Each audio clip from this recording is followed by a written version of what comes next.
Ce projet-là est un projet qui s'installe en fait sur un terrain qui est donc un terrain aujourd'hui agricole, qui est enclavé entre trois autoroutes, la 6, la 86, la 106, presque sous les pistes d'Orly, sous les fenêtres en fait, de Rungis, sous les fenêtres d'un ensemble de bureaux qui s'appelle ICAD, tout près du marché international de Rungis. Et aujourd'hui, ce terrain-là, qui a été un peu oublié finalement par l'urbanisation, se retrouve enclavé et les grosses machines agricoles ont du mal à y accéder. Donc que faire de ces 40 hectares? Un premier projet a été élaboré qui consistait en fait à urbaniser la totalité de ce territoire dans les années 90 par là. Et puis finalement, le maire de Rungis a considéré qu'il serait quand même plus intéressant, notamment du fait aussi de la pression de la population,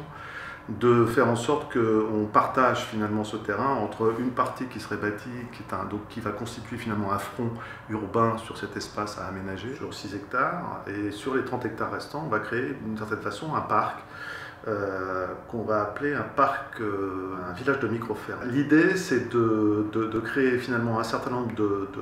d'exploitations agricoles sur ce terrain, et ces exploitations agricoles occuperaient sensiblement chacune une parcelle d'1 hectare, donc ça c'est nous qui avons défini le programme. Ils auraient chacun une parcelle divisée en deux, installée dans du bocage, de façon effectivement à faire en sorte qu'on puisse on va dire, apaiser le bruit visuel que nécessairement va générer en fait, ces activités avec du stockage, etc. Évidemment, il n'y aura pas d'engin d'exploitation, peut-être quelques motoculteurs, mais pas de tracteurs. Et donc, il va y avoir en fait, un système de hiérarchie des circulations à l'intérieur de ce territoire, de façon à faire en sorte qu'il y ait des promenades ouvertes au public, et qu'en contrepoint des parcelles sur l'arrière, il y ait des systèmes de desserte en fait, fonctionnels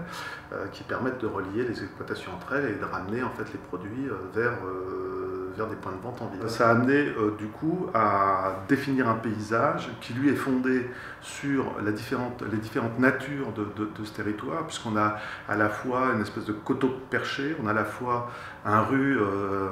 et un val le long d'un ruisseau, on a un ancien château, on a des sources, mais aujourd'hui c'est un territoire qui est, on va dire, vraiment de grande culture, c'est-à-dire sur lequel il n'y a rien. Et donc, en fait, petit à petit, va se reconstituer à la fois un bocage qui va permettre d'accueillir les activités agricoles et en même temps de limiter, on va dire, le fond sonore, ou le fond visuel plutôt, de ce que vont générer les activités agricoles. En termes de rentabilité économique, en fait, ce modèle-là, dans un premier temps, ne sera pas rentable par la production agricole. Il va être progressivement rentabilisé en aggradant les sols, parce qu'au départ les sols sont très appauvris, aggradant les sols en fait, notamment avec la production du bocage qui vont être insérés, mais aussi en amenant beaucoup d'apports en fait, de matière organique sur les sites. Et pendant ce temps-là, l'idée c'est que les porteurs de projets soient logés en fait, dans des logements réservés à Rungis, pas sur le terrain, et que donc on peut imaginer qu'il y ait un conjoint qui travaille en ville par exemple, et le deuxième qui s'installe, et surtout dans un premier temps il sera forcément possible d'avoir un modèle mixte, c'est-à-dire en fait par exemple un bar-d'hommes qui permet d'accueillir sur le terrain des fêtes de famille, qui fait un petit revenu, etc. Et qui fait que d'un seul coup aussi sur les terrains privés peut se développer une vie sociale. C'est-à-dire que la vie sociale, c'est pas que sur les promenades, c'est pas que entre les maraîchers, mais c'est aussi à l'échelle du site avec toute une série de pratiques qui restent à inventer en réalité. Voilà.